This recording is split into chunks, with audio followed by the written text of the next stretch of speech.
espiritualidade também inspire muito a você e a todos nós no estudo de hoje. Sejam todos bem-vindos e boa noite a todos. A palavra é sua. Quando você puder, Pedro, às 8, se você puder, às 8h35, você devolve para mim. Se não puder, devolve também. É isso que eu ia perguntar, se eu não puder, e aí? Mas eu não dei tempo de você perguntar. Não, beleza, pode deixar. Bom, boa noite, pessoal. Hoje a gente vai dar continuidade aí a essa parte do estudo, sobre ainda dentro da parte de emancipação da alma, começando lá da questão 447. E na noite de hoje nós vamos abordar o tema dupla vista. É um tema, assim, importante. Confesso que eu não sei se fora da doutrina existem outras abordagens a respeito desse fenômeno, mas ele é super importante porque, em muitos casos, quando nós não conseguimos compreender o que de fato aconteceu, não só na história da humanidade, mas sobretudo na história do cristianismo, por muito tempo a igreja coloca esses detalhes como um mistério, né, coisas divinas, e não lança luz sobre essas passagens. Então, sobretudo no início do espiritismo no Brasil, as pessoas, quando elas eram e se diziam espíritas, e tinham essas manifestações, e tinham visões, eles a consideravam como aquilo fosse algo do diabo, e que tinha que perseguir, tinha que matar, porque não tinha explicações lógicas para esse fato. Então, se a gente parar para pensar, não estava, assim, é óbvio que não deveria ser feito o que fora feito, mas as pessoas não conseguiam compreender de fato aquelas questões. E se a gente pega a própria Bíblia, né, para poder entender ali um pouquinho do que se passa com Jesus, a religião não consegue explicar esses termos. Então, dentro mesmo do próprio livro A Gênese, o Kardec ele vai colocar no item chamado capítulo 14, os fluidos, quando ele vai explicar sobre alguns fenômenos considerados sobrenaturais, ele vai conversar um pouquinho sobre a dupla vista, porque a dupla vista está categorizada sobre aqueles fenômenos considerados sobrenaturais, mas que a própria doutrina espírita vai mostrar para nós que, poxa, existe uma lei no universo, existe uma lei divina que rege todas as coisas. E se Deus é imortal, essas leis, se Deus é onipresente, onisciente e não tem alteração, essas leis elas são constantes. A gente não pode alterar ou mudar essas leis. Então, tudo aquilo que acontece, se acontece de fato, está dentro da lei divina, está dentro da justiça divina. Portanto, esses fenômenos também estão dentro da lei divina. Se nós não conhecemos, não entendemos, é por uma incompetência ainda nossa, pessoal, mas não porque o fato não existe. Então, quando Kardec vai abordar essa passagem, ele vai colocar para nós, lá nos Milagres do Evangelho, alguns exemplos de quando essa dupla vista acontece.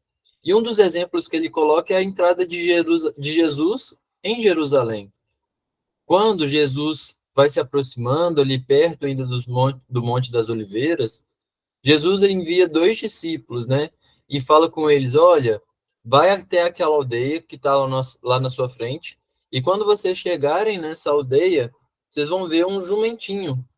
Desamarra esse jumento e traz para a gente, porque eu vou entrar em Jerusalém montado nesse jumento. O beijo de Judas é um outro exemplo que Kardec também coloca dentro desses milagres do Evangelho, quando ele diz que aqui perto há aquele que há de me trair, né? E aí daqui a pouco acontece o beijo e a gente fica sabendo ali que seria o Judas, né? O traidor. A pesca milagrosa, né? Quando Simão Pedro está lá pescando junto do barco, e aí Jesus entra num desses barcos, né? E ele fala que não havia pescado nada ainda. E aí ele fala, olha, mestre, a gente trabalhou a noite toda, nada apanhamos, por que você está falando com a gente para continuar pescando? E aí Jesus falou, olha, lança a rede do outro lado do barco. Mas eu já pesquei a noite toda e não peguei nada. Lança do outro lado do barco. E aí lança do outro lado do barco, ele consegue pegar aquele tanto de peixe que não cabe nem dentro do barco direito, né? A vocação de Pedro, André, Tiago, João e Mateus também é um outro fato que Kardec coloca para nós. Então, o que todos eles têm em comum? O que todos eles têm em comum é que, da visão do mundo ainda estreita, nós só temos ali algo que não poderia ser explicado. Mas o que de fato acontece é que todos esses fenômenos se dão através daquilo que nós chamamos como dupla vista. E é uma causa muito natural essa faculdade. Jesus a possuía em grau tão elevado e pode-se dizer que ela constituía, no caso dele, né, como um estado normal, natural da sua capacidade espiritual. Então, quando a gente pega o exemplo ali da pesca qualificada como milagrosa ou miraculosa, ela se explica justamente pela dupla vista.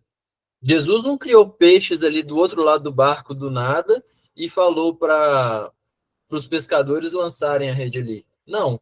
O que se passou é, pelo fato, pela capacidade de Jesus com a sua dupla vista, de forma tão desenvolvida, é que ele avistou os peixes bem ali naquela região e ele falou assim, olha, joga ali porque ali tem um cardume. Então, é essa capacidade que nós vamos conversar na noite de hoje.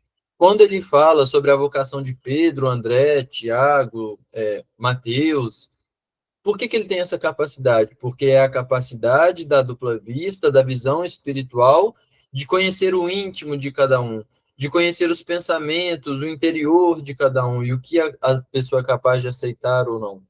Então, é sobre esse assunto que nós vamos conversar hoje, e a gente vai entender um pouquinho do que se passa nessa dupla vista, como ela se sucede, e se ela é espontânea, como é que ela se dá de maneira geral.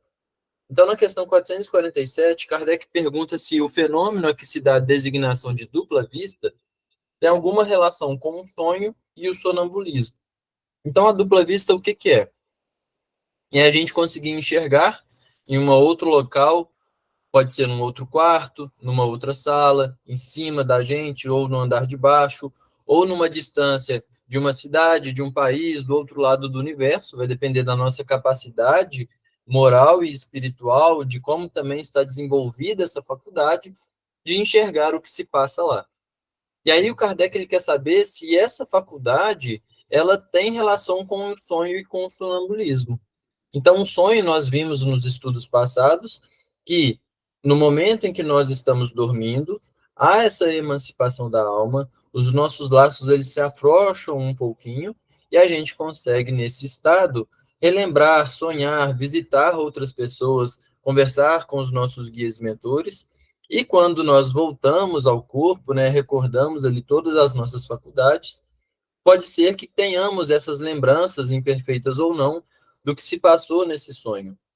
Já no sonambulismo, nós temos ali aquele momento no qual nós nos relaxamos.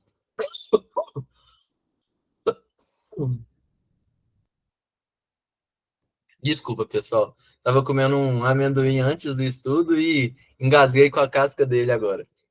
Então, no sonambulismo, quando a gente também há esse afrouxamento desses laços que ligam o nosso espírito na carne, mas o sonambulismo ele pode se dar de forma natural ou de forma induzida, de forma magnética, né? Aquele magnetismo que vai fazer com que a pessoa vá para o estado sonambúlico. E o estado sonambúlico ele é um estado inconsciente, ou seja, a pessoa que passa por esse torpor, ela não se recorda daquilo, do que se passou, do que se viu, mas é capaz de relatar os fatos, relatar tudo o que acontece. Então, o que os espíritos estão esclarecendo para nós é que tudo isso, o sonho, o sonambulismo e a dupla vista, é uma só coisa. Mas aí a gente se pensa da seguinte forma: poxa, mas se é uma só coisa, por que tem 3 nomes diferentes? Só para complicar? Não. O que se chama dupla vista, dizem os espíritos, é ainda resultado da libertação do espírito, sem que o corpo esteja adormecido. A dupla vista ou segunda vista é a vista da alma. Então, para nós conseguirmos ter essa dupla vista, para enxergar esse além, para conseguir enxergar com os olhos do Espírito, é necessário que nós estejamos ainda um pouco afastados, não tão ligados assim ao corpo físico. É necessário que haja aquele deslocamento, vamos dizer assim, do perispírito, para que a gente tenha essa capacidade e consiga enxergar adiante, além, situações, pessoas, num local próximo ou distante, dependendo da nossa capacidade.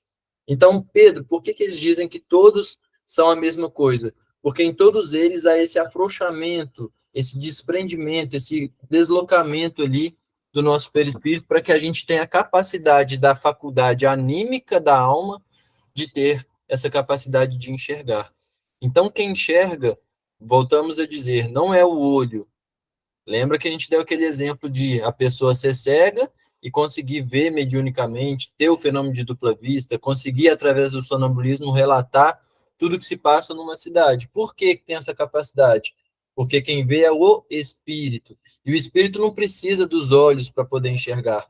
O corpo todo dele é capaz de receber essas impressões, decodificar aquilo e interpretar. Então, poxa, eu perdi os dois olhos, eu consigo ter a dupla vista? Consegue, perfeitamente. Basta que haja o desenvolvimento dessa faculdade e a moralização do espírito para que consiga, de fato, enxergar. Então, ficou claro, pessoal, quando Kardec faz essa pergunta?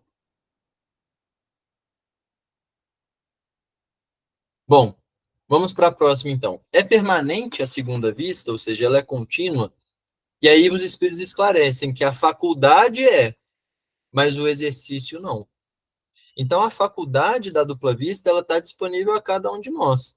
Porque quando Kardec diz que médium é todo aquele sensitivo que, em um determinado grau, consegue ter essa capacidade desse sentido paranormal, todos nós temos em estado latente essa capacidade de ter a segunda vista, de ter essa dupla vista. Mas muitas vezes nós não a exercitamos. Por que não a exercitamos? Porque às vezes ainda estamos muito presos à matéria, muito ligados à matéria, ainda não exercitamos essa faculdade. Pode ser que em um determinado momento das nossas vidas, usamos ela de maneira imprudente, e aí foi cessada por um determinado período o uso daquela faculdade, porque ainda não a usamos bem.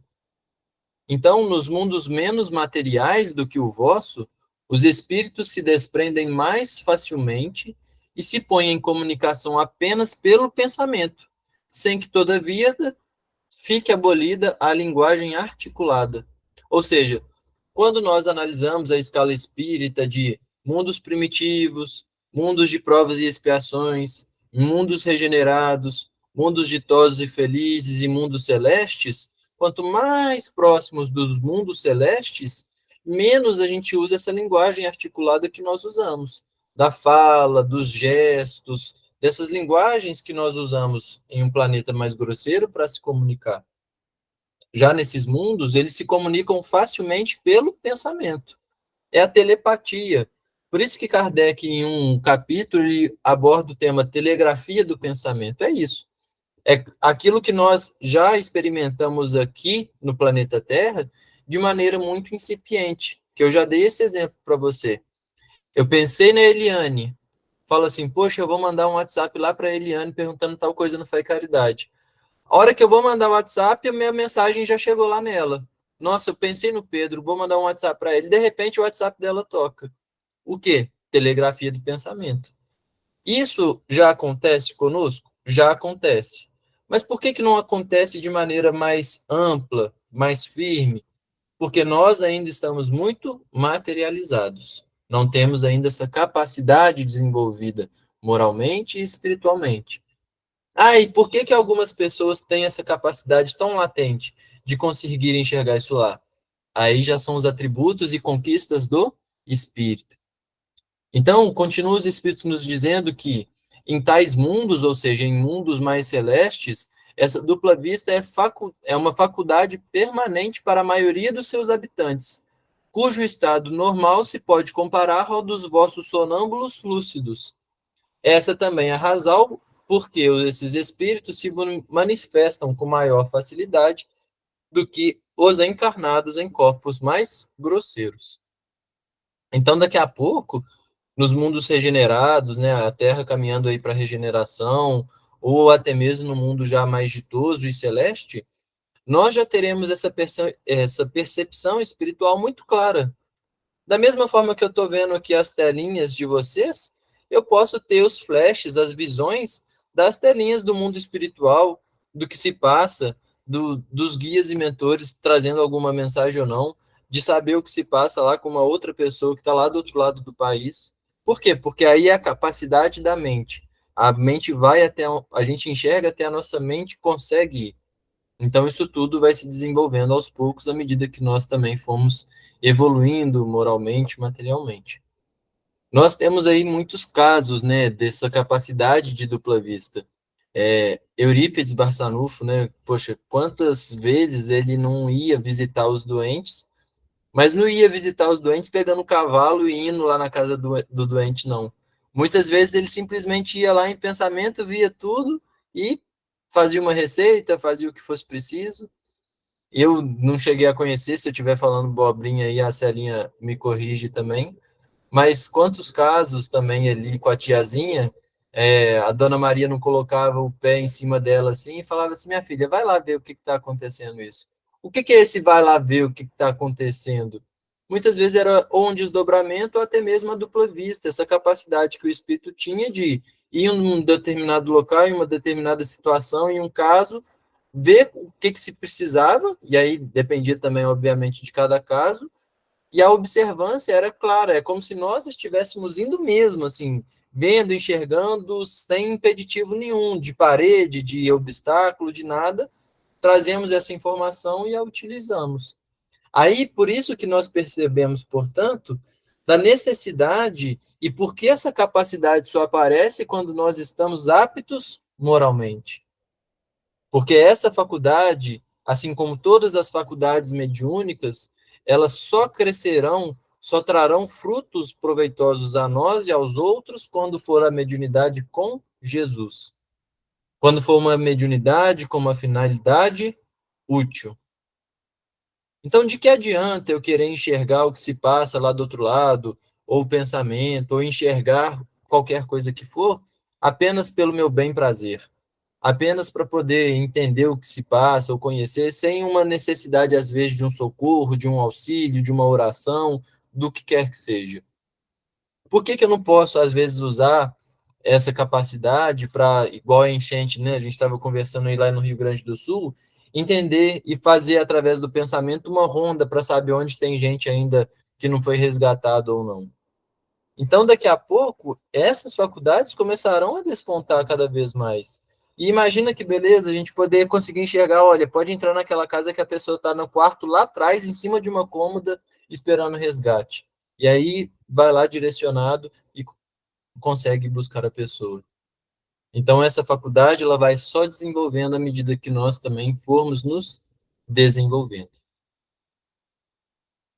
Bom, 449. A segunda vista aparece espontaneamente ou por efeito da vontade de quem a possui como faculdade. Ou seja, ela surge de forma natural, ou nós, através da nossa vontade, do nosso esforço, a gente consegue desenvolver ou possuir essa faculdade. Então, o que eles respondem para nós é que essa faculdade, na sua maioria das vezes, ela é espontânea. Porém, a vontade também desempenha com grande frequência importante papel no seu aparecimento. Então, essa nossa vontade, né, os espíritos mostram e fazem um trabalho muito grande a respeito de como a vontade é para o espírito como se fossem as nossas mãos, né? Então, é através da vontade que nós manipulamos os fluidos, é através da vontade que nós podemos desenvolver essas faculdades, é através da vontade que nós nos tornamos aptos para o trabalho do bem. Então, na maioria das vezes, esses fenômenos eles apresentam para nós de maneira espontânea. Por exemplo, tem um rapaz que ele é advogado e é esposo de uma pessoa lá do Espírito, do Ceará. Ela é espírita, estava vendo algumas palestras para poder fazer esse estudo, né? E aí ela estava dizendo, olha, meu marido não é espírita, tem pavor do espiritismo, fala que nunca vai ser médium, nunca vai ser espírita, mas ele é um médium danado. E vem toda vez trazer para mim, que sou espírita e estudo o espiritismo, os relatos que acontecem com ele. E ela estava dizendo que em diversas situações, ele é advogado, ele encontra, vê, aparece para ele, de repente, uma tela de duas pessoas conversando. E aí, daqui a pouco, aquilo passa, e aí o telefone dele daqui a pouco toca. Ô, fulano, tudo bem? Olha, eu estava com um ciclano aqui, a gente estava conversando, por isso que eu estou te ligando. E antes dele falar, ele já sabia, olha, você estava com fulano de tal, né? Sim. Por quê? Porque apareceu aquilo lá para ele. Quando os processos, né, a gente sabe como que demora na justiça os processos a se desenrolarem, de repente ele está lá trabalhando, não sei o que, ele lembra e vê aquele processo que está há muito tempo parado lá na justiça. No outro dia, ele vai entrar logo cedo para ver como é que está o andamento do processo, teve alguma movimentação na noite. Então, por que isso aparece para ele? Porque já é uma coisa espontânea do espírito.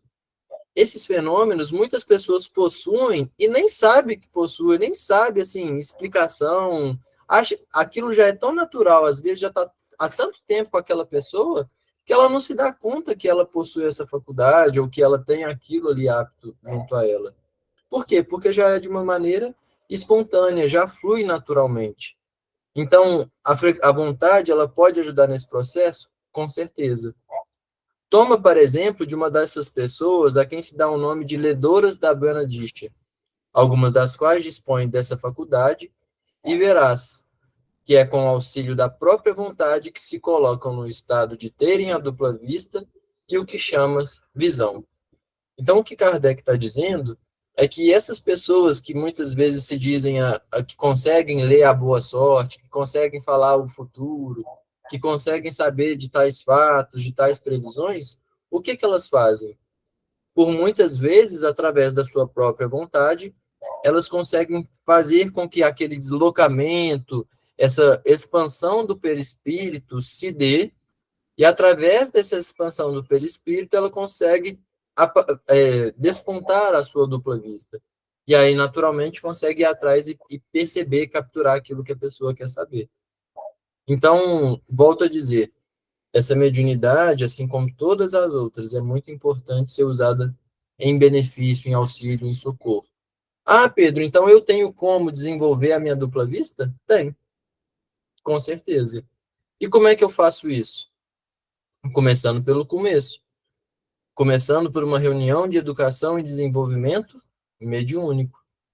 Então, aí eu vou começar a estudar para ver como é que se processa os fenômenos da mediunidade, para entender como é que se processa o espiritismo, como que se dão os primeiros contatos do mundo espiritual conosco, quais são as percepções. A gente vai começando a diferenciar aquilo que é anímico, aquilo que é mediúnico, e algo que, assim, a gente não precisa perder o sono por conta disso, porque todo fenômeno mediúnico, ele vai ter ali a parte anímica, porque o fenômeno da dupla vista, ele é um fenômeno anímico. É uma faculdade da alma que vê. Então, é a alma que se desprende e enxerga o mundo espiritual. É completamente anímico. A partir do momento em que começa a haver uma interferência de um espírito, de alguém nesse processo, aí se torna espiritual. Então, a gente começa nas primeiras percepções, desenvolvendo a conexão com o guia e mentor. E aí, assim vai. Ah, mas eu quero muito desenvolver isso. Aí a gente já não sabe o que foi programado na nossa programação espiritual de faculdade a serem desenvolvidas. Então, a gente também precisa confiar em entregar. Porque, eu queria muito ser um médium de psicografia. E às vezes vai ser só intuição. Eu queria ser muito médium vidente. Vidente não enxerga só guia, não, e protetor. Na maioria das vezes vai ver coisa que a gente não gostaria de enxergar.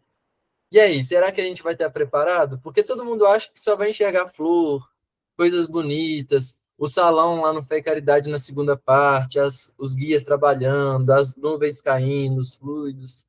Mas e o restante do dia? Será que a gente só vai ver coisa boa? Será que eu vou estar preparado para isso?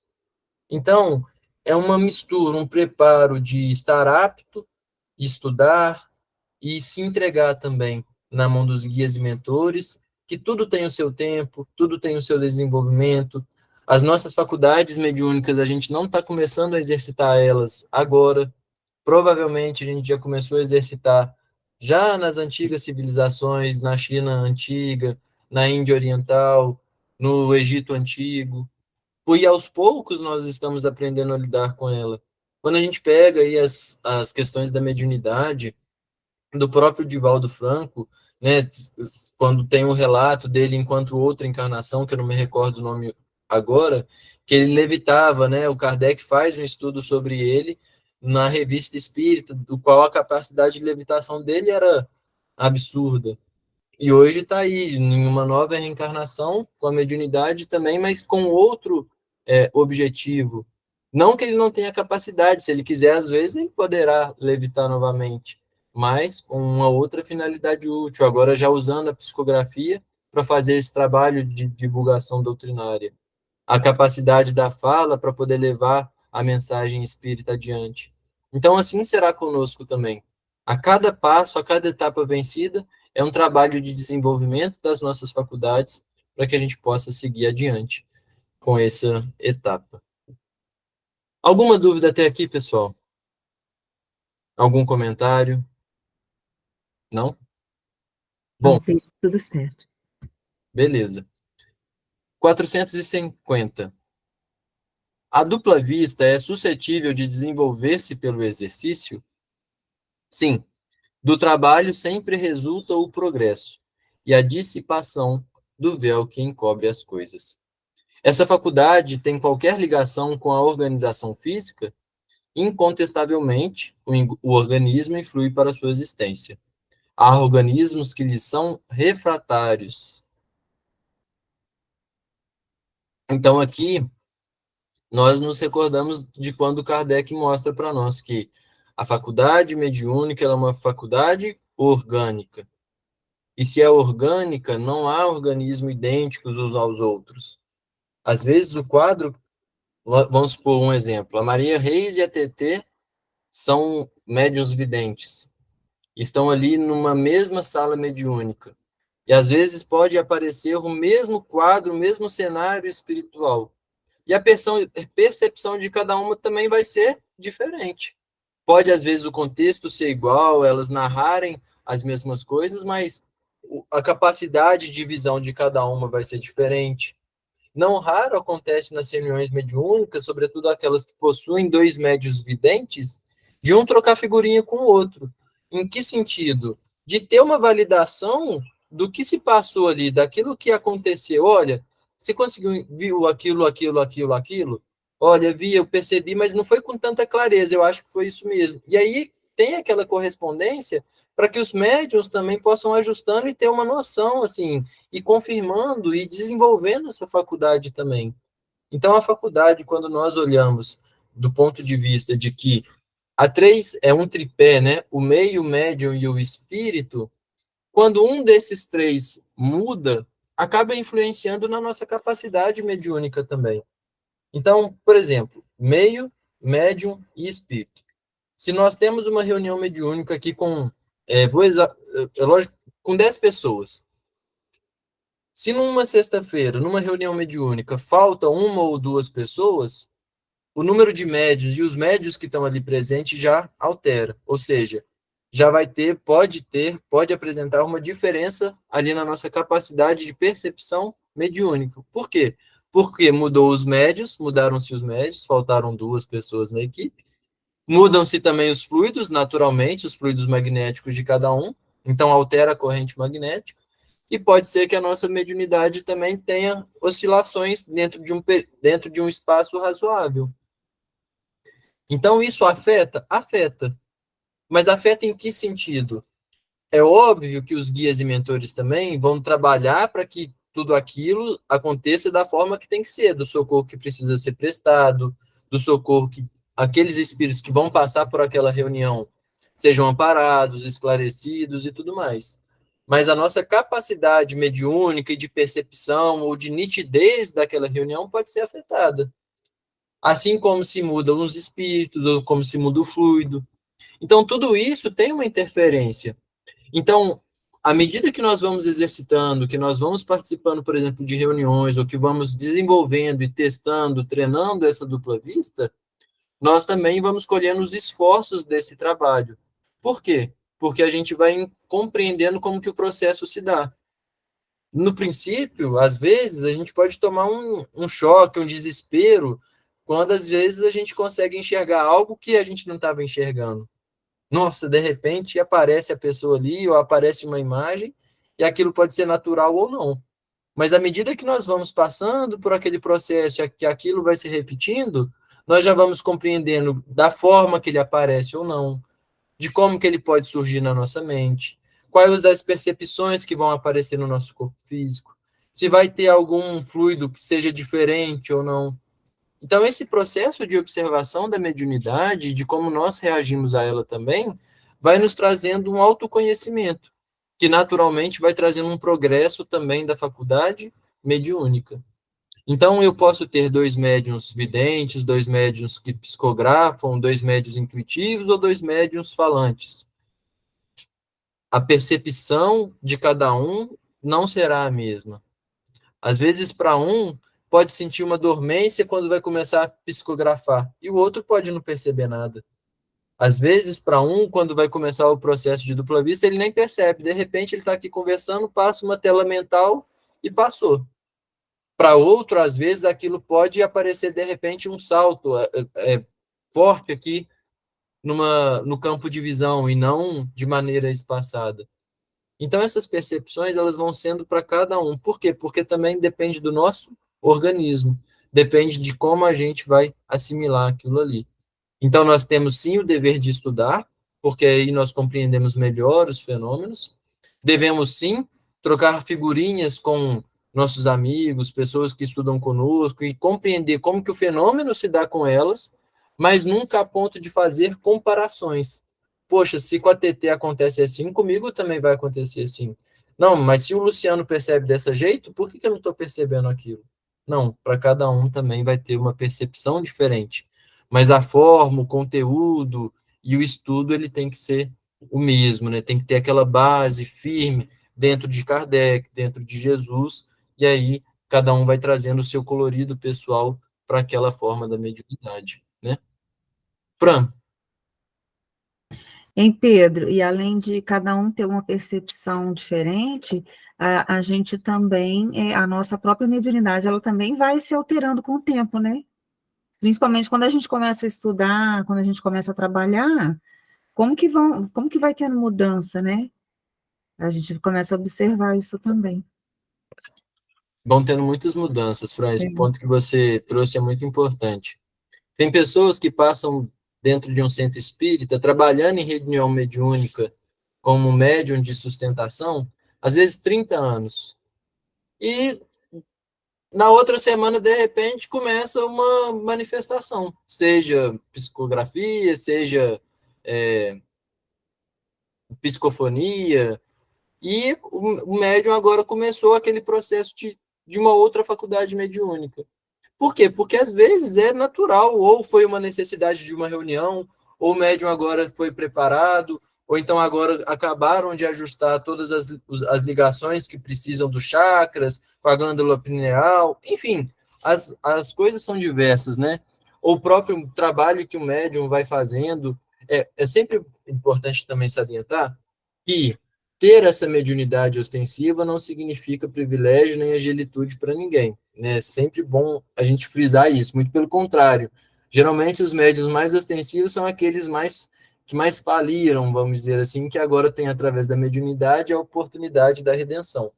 Então, ter vários tipos de mediunidade ostensivas não significa evolução moral. Ponto. Mas, obviamente que à medida que nós vamos estudando cada vez mais, que vamos nos entregando no trabalho do bem, que vamos nos entregando de fato para o serviço, nós vamos sendo modelados ali também, os guias vão mudando e nos transformando também para ter melhor essas percepções, a gente vai ligando mais ao mundo espiritual, vai saindo dessa correria, dessa materialidade, do materialismo, e vamos nos ligando ao mundo espiritual e as nossas capacidades também vão aumentando. Então é bem legal esse ponto que você trouxe, Fran.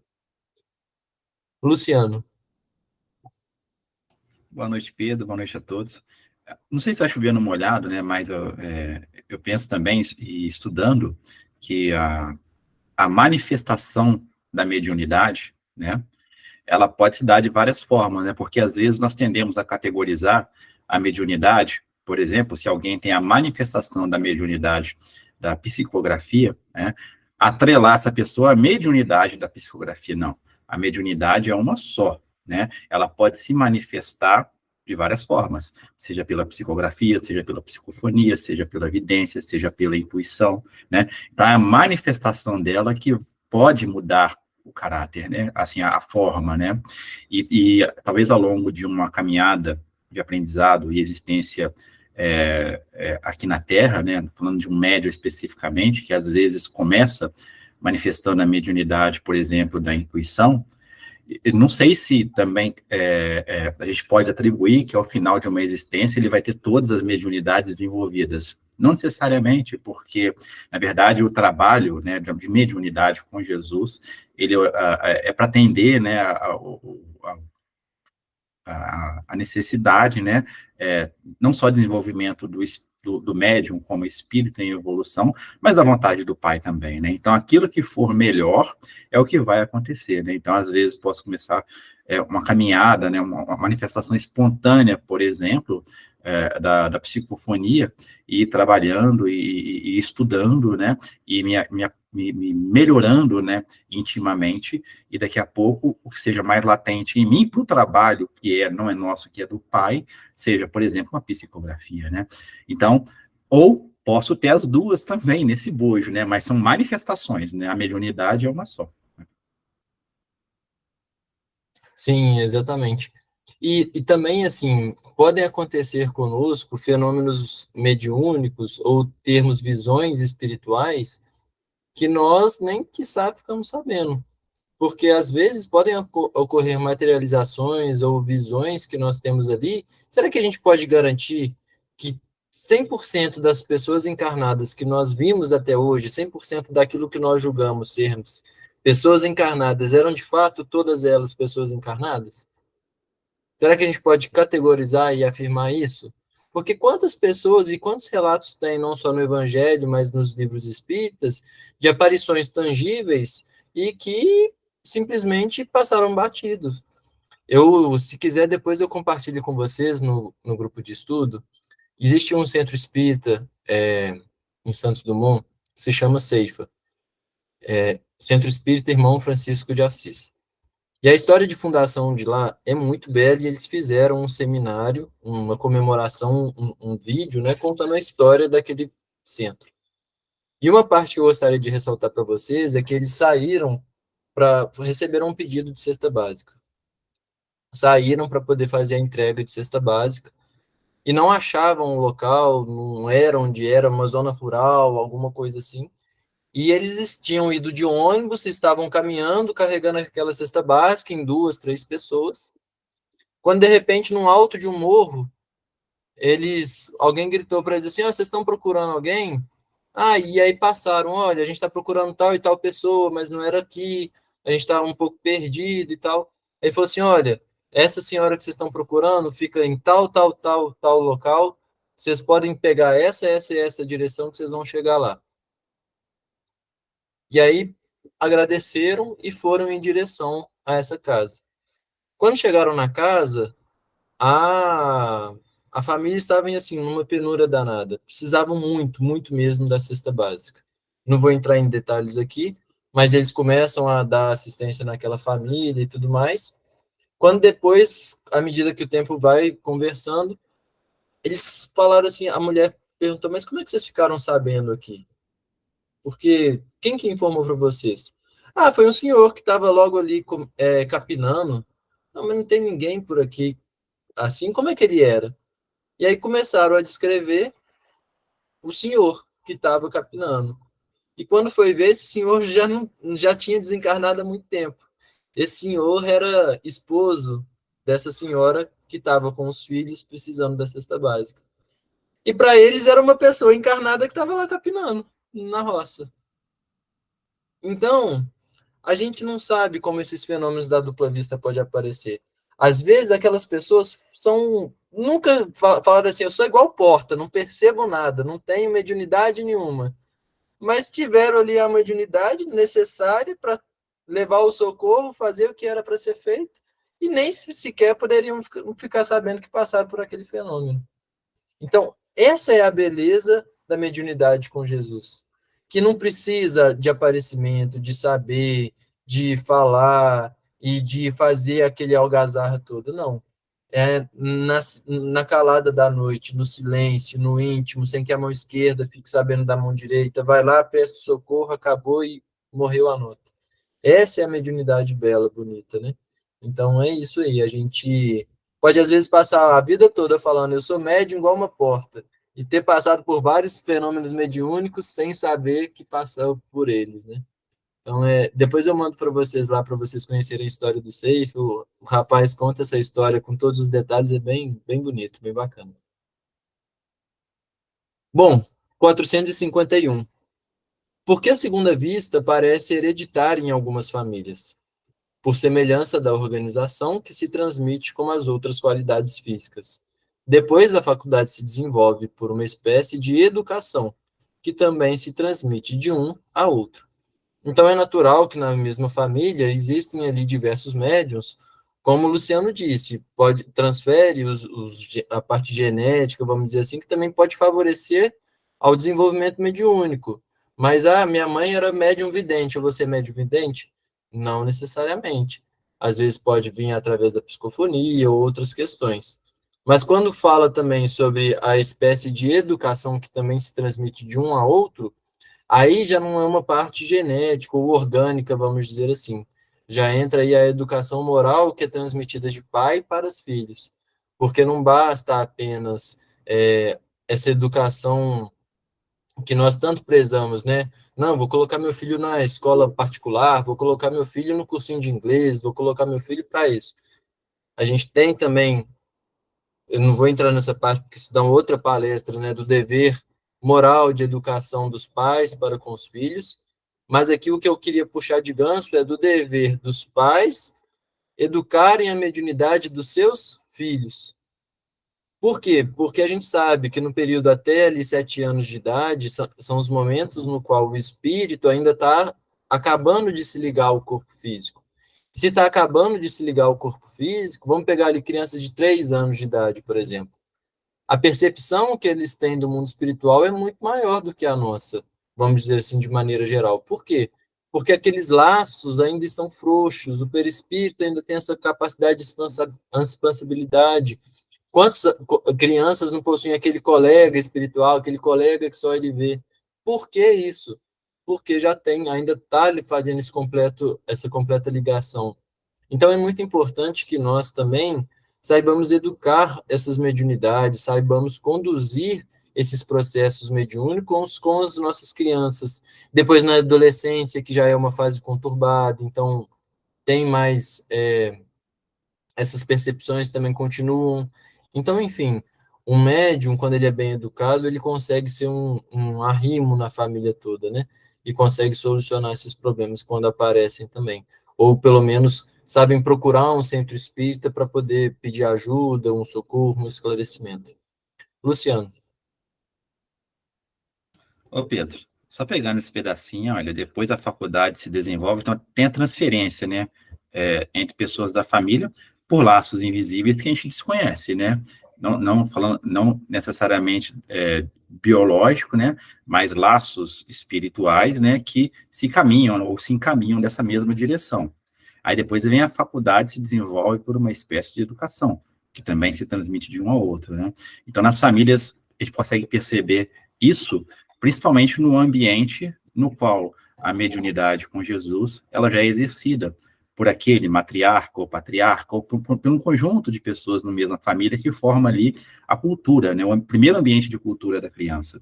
Então, quando isso se desenvolve num campo, né, onde a família já tem os princípios e a disciplina, né, da mediunidade bem educada, então isso já se desenvolve na criança, né, porque, regra geral, todos nós, falando todos nós aqui mesmo, né, médiums que somos, né, de alguma forma ou outra, ostensiva ou latente, o nosso primeiro contato, né, com o mundo espiritual, primeiro eu não vou dizer, né, mas os nossos principais contatos com o plano espiritual são espíritos da nossa mesma faixa de vibração, né? E se são espíritos da mesma faixa de vibração, acho que todos nós aqui, inclusive eu principalmente, somos espíritos imperfeitos, né? Então, quando a mediunidade é educada, já é uma cultura de educação de mediunidade na própria família, a criança desde cedo vai aprendendo isso, uma família que fala de Jesus, né? Que vivencia os ensinamentos de Jesus com a mediunidade, isso é o que se fala aqui, né, do desenvolvimento por uma educação, né? Que também se transmite no primeiro ambiente de cultura, que é na família mesmo, né? Exatamente. Muito bom. Mais alguma consideração, pessoal? Bom, 452. É exato que certas circunstâncias desenvolvem a segunda vista? A moléstia, a proximidade do perigo, por uma grande comoção, podem desenvolvê-la. O corpo, às vezes, vem a achar-se no estado especial que faculta ao espírito ver o que não podias ver com os olhos carnais. Então, a proximidade de algum perigo, algo que seja importante ter algum aviso, alguma orientação, nesse sentido, pode aparecer essa faculdade, né, antes ainda não percebida, como no exemplo que eu dei para vocês. Algo ali momentâneo, de ajuda, de auxílio mútuo, não só para a pessoa que estava ali perdida procurando, como aquela que precisaria receber. Então, há aquele despertamento daquela faculdade, a capacidade de enxergar a orientação, o espírito, e aquilo até pode passar desapercebido. Ou, por exemplo, quando a gente pega o caso aí de Eurípides Barçanufo, ele tinha, né, uma farmácia de homeopatia, que ele desenvolvia ali o receituário com o Dr. Bezerra de Menezes e fazia todas as receitas, o pessoal procurava, e assim, ele acordava 4h30 da manhã para começar a atender os pedidos de fora. Tinha o pessoal que ajudava junto a ele na elaboração daqueles vidros, no preparo para depois enviar para os correios. Logo mais tarde, ele também tinha um momento de atender, na parte da tarde, as pessoas que iam até a cidade para poder fazer o receituário, e as pessoas batiam, era na sua própria casa, né, que funcionava, na casa ali dos seus pais, que funcionava a farmácia. Então, as pessoas batiam, era na janela do quarto de Eurípides para poder pedir as medicações. Então, chegava lá, ele atendia, fazia, as pessoas que ficavam lá para dentro, na cozinha, na parte lá, faziam um manipulado, elaboravam e entregavam para a pessoa. Certo dia, de madrugada, batem no horário já que ele atendia, né, esses pedidos, bate lá na janela para poder pedir, né, algo natural que se acontecia. Ele acorda, vai abrir a janela para ver o que se passava, quando na mesma hora, Dr. Bezerra fala para ele, olha, não abre a janela, querem te matar. E aí ele não abre a janela e simplesmente aquilo passa, a pessoa vai embora e não acontece nada. Então, a gente já está falando que ele já tinha a faculdade ali ostensiva até demais, já estava trabalhando. Mas é um exemplo do que pode acontecer com qualquer um de nós. Às vezes, em uma situação de perigo que pode gerar a nossa desencarnação, por exemplo, e de maneira antecipada, pode aparecer para nós um aviso, olha, não entra nessa rua, não faça isso, passe por aqui, ou então, às vezes, se não é de maneira ostensiva, vamos dizer assim, direta, de um espírito, de alguém falando para nós, às vezes é o trânsito que muda, o avião que parte sem a gente, o trânsito que embanana tudo e faz com que a gente atrase.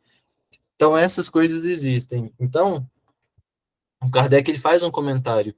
Nas épocas de crises e de calamidades, as grandes emoções, todas as causas, enfim, de superexcitação do moral provocam, não raro, o desenvolvimento da dupla vista. Então, o que a gente conversou lá do que se passa no Sul.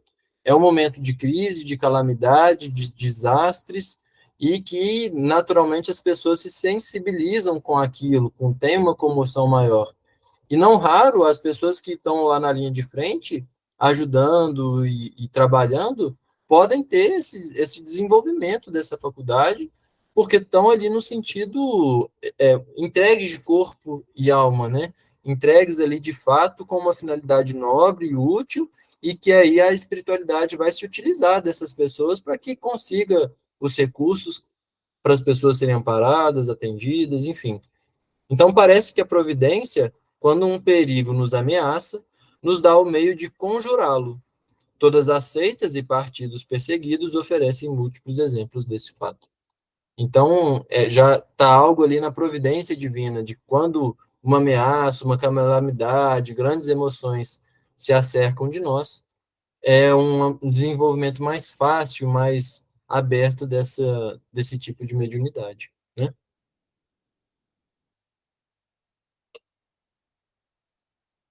453. As pessoas dotadas de dupla vista sempre têm consciência de que a possuem? Nem sempre.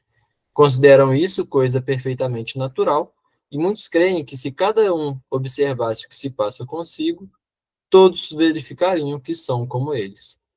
Então é aquilo, assim, para muitas pessoas é aquilo, acontece de forma natural, espontânea, que já vem do berço, ou então, assim, é porque a gente tem aquela expectativa, né, assim, acha que vai ser...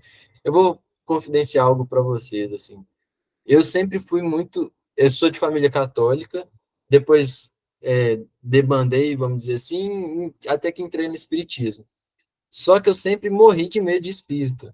Eu tinha pavor, assim, morria de medo. Teve uma vez que eu cheguei lá no Fé e Caridade, que eu entrei lá pelo salão e estava tudo escuro, e eu entrei pela rampa, saí lá na tribuna, e eu tinha que ir lá para trás do salão.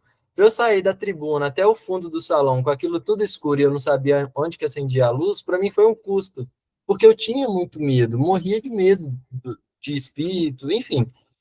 E aí, quando eu fui para a reunião mediúnica e depois as coisas foram aparecendo, eu tinha um receio muito grande do que se passaria, de como que seria, do que apareceria, do que falariam, se falariam de mim, do que eu já fiz de erro, sabe? Coisas nesse sentido. E sendo que, na verdade, as coisas acontecem naturalmente, assim, há uma comunicação espírita, para quem nunca viu, sobretudo aquelas de médium já educados e tudo mais, é uma fala, é algo que, assim, eu posso estar falando aqui, às vezes, mediunicamente, e vocês nem perceberem. Então, é uma coisa leve, espontânea, natural. E assim se passa com esses fenômenos de dupla vista. Às vezes a gente acha que vai, de repente, aparecer algo sobrenatural, extraordinário, sendo que muitas vezes é um fenômeno simples, leve, algo, uma imagem que aparece, algo que vem na nossa mente, assim, numa tela mental. É igual quando eu falo assim para vocês, olha, pensem agora no elefante cor-de-rosa. Todo mundo desenhou aí na mente um elefante cor-de-rosa. Alguns o elefante vai estar mais gordinho, outros vai estar mais magrinho, uma orelha vai estar maior, outra orelha vai estar menor, mas a imagem mental se passou aí. Assim, dá-se esses fenômenos também. Então, as pessoas dotadas dessa dupla vista, elas podem se dar conta ou não, consciência ou não, de que tem esses fenômenos. Vai depender também do estudo que ela tem.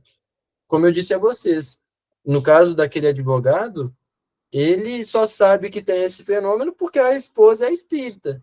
Mas mesmo sabendo, ele diz que não tem, não quer saber e que não é médium. E não tem problema nenhum. Vai continuar com a faculdade do mesmo jeito e vai ser útil do mesmo jeito. Não vai mudar isso. A diferença é que quando nós temos consciência, quando nós estudamos, nós podemos utilizá-la de maneira mais adequada, de maneira mais útil e por aí vai, né? Então a nossa responsabilidade também cresce com isso.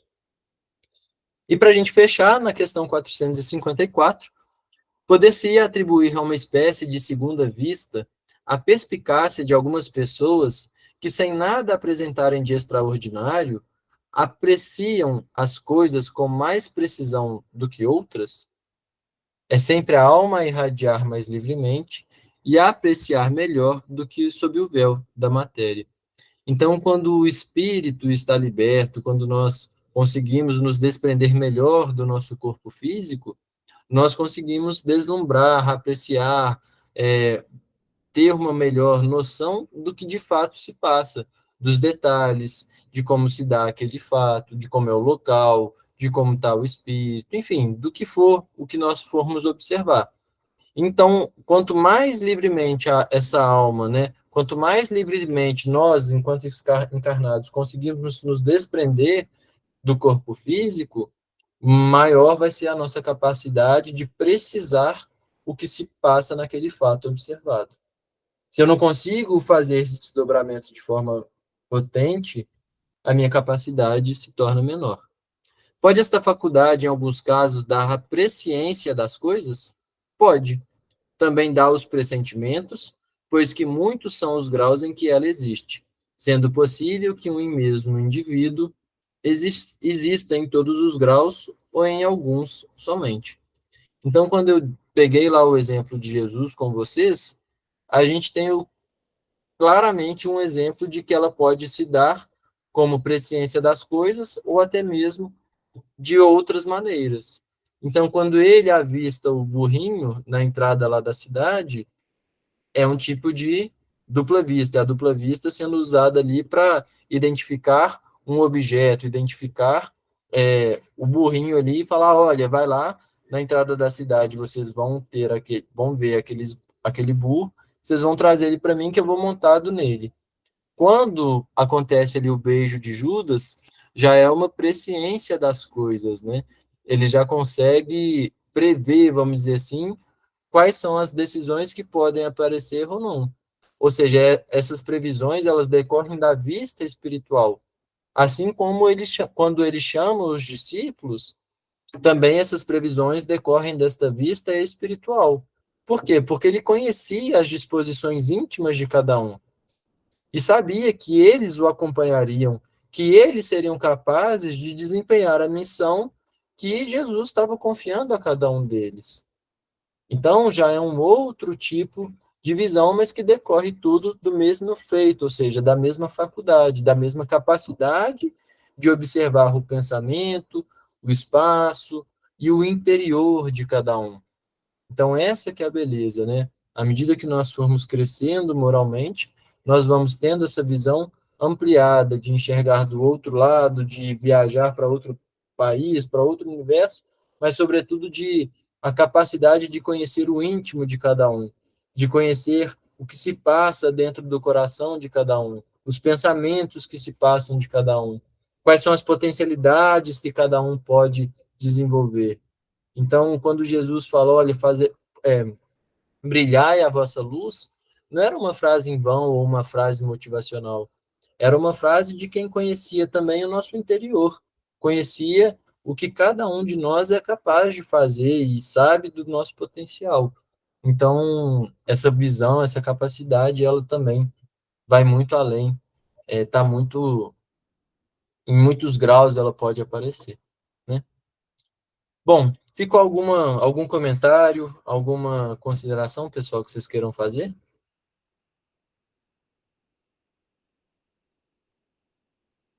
Bom, se não ficou, é isso, Celinha, tá entregue a reunião.